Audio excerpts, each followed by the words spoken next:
It's that time of year when government ministers, lawmakers, think tanks and journalists go into overdrive with forecasts for 2019. They'll all be listening very closely to what North Korean leader Kim Jong-un has to say in his New Year's Day speech. I'm here to explain why.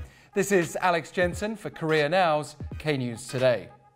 If we think back to this time last year, when the world's anxiety had been fueled by US President Donald Trump's threat of fire and fury against North Korea, we then received a mixed New Year's message from Chairman Kim. On the one hand, he warned that he has a nuclear button at his disposal. But his address also urged dialogue with South Korea, which in hindsight signaled what was to come: an unprecedented year with 3 inter-Korean summits and a first ever meeting between American and North Korean leaders. But for all that, 2018's coming to an uneasy close, with promises either broken or left in limbo, and with Washington and Pyongyang keeping us all waiting on what happens next. The US is holding firm to its demand for denuclearization before easing sanctions on the North, while the latter blames Washington's refusal to budge for the ongoing deadlock, and worryingly is gradually shifting up its criticism of the White House, suggesting its patience is wearing thin. So it is naturally with great interest that we await Kim's next New Year's speech, just days from now.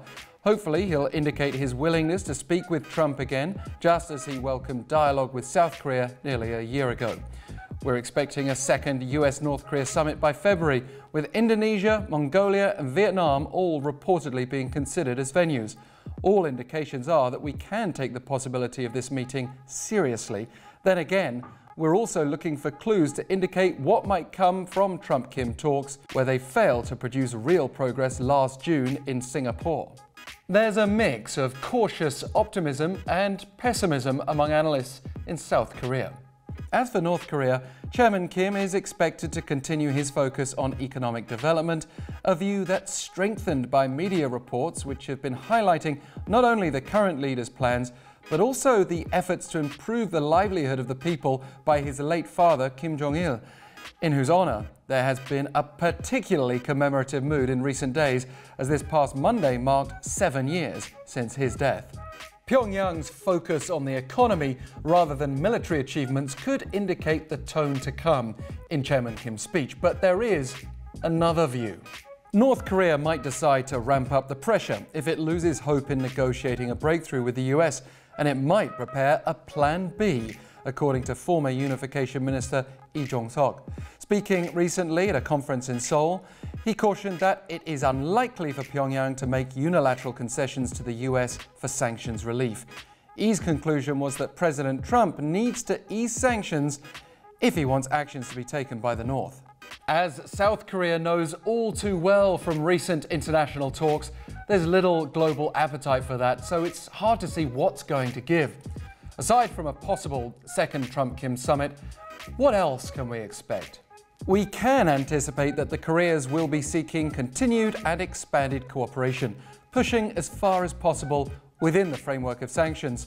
Seoul and Pyongyang will continue the sports diplomacy that proved so successful earlier this year, including a planned meeting with the International Olympic Committee in February to discuss jointly hosting the 2032 Games, which would be an incredible feat given where we've come from.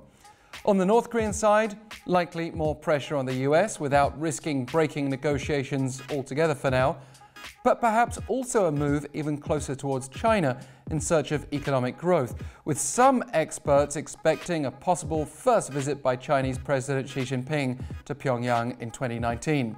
We might even get to witness Kim fulfill his vow to come to Seoul, albeit later than we've been told to expect. Cynics might suggest North Korea will be happy to string along the US as long as it can. So it will be just as important to monitor Washington for signs of its own patience breaking. Political pressures likely to build on President Trump from all sides, and it's not clear how long that will allow him to stay committed to dialogue with North Korea. If we get to the summer and South Korea and the US have kicked off large-scale military drills again, then we'll know we're heading in the wrong direction, and it would be a blow to South Korean President Moon Jae-in's peace plan. No wonder Lee Jong-suk's successor, Cho Myong-gyun, told reporters this week that the early months of next year will be critical. At least for now, Chairman Kim can offer both Seoul and Washington's current administrations a boost by avoiding nuclear boasts and delivering a message of hope on January 1st, 2019.